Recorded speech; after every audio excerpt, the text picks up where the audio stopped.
Tingnan nyo naman, napaka-ano nila, oh. Napakagaling. Napakagaling nila, oh. Nakasapit lang yung baywang nila doon. Kawad at saka yung tali na parang ay, ano yan? Ano, lubid. Na malaki-laki nakatali sa kanilang baywang, oh.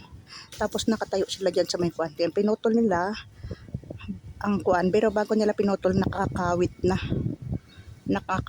So puntahan natin, tulungan natin, guys. Okay. Oh. Oh, yan dito sa bandang kuwan.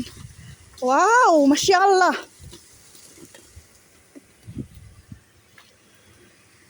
Oh.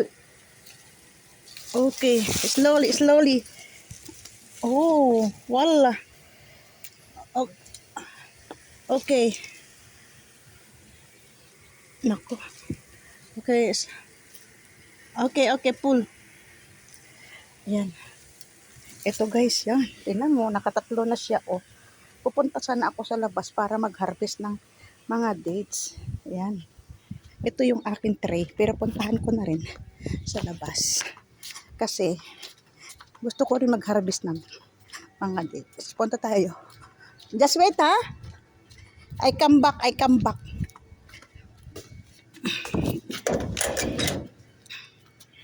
Tapos, yan. Puntahan natin itong mga dates dito, guys. Ito, dati, abot lang na bunganga ako ito. Dito, kaso, ngayon mataas na, halos dinubli na ang taas. Ito din, mga maliliit. Pero po, hindi siya maganda ang bunga ngayon. Dahil sa tindi ng init. Tapos, itong mga to, yan, halos di na nagmaganda ang mga bunga. Dahil po sa sobrang init nito, maliliit lang siya, oh. Hanggang tuhod lang. Yan, oh. Hindi siya maganda, ayun pa. Ang dami na yung mga salingsing. Yung mga salingsing na yung mga anak-anak, pwede na po ilipat yan sa ibang area, lupa. Yan. Ito. Yan.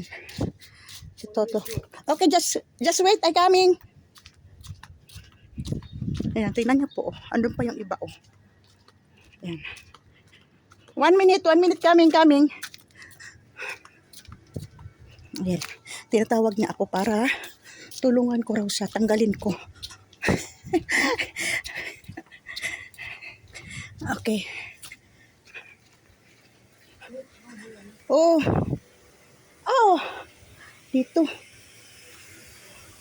oh. Okay. Yan, guys. Ilahin na niya. Ito may kawit. Oh.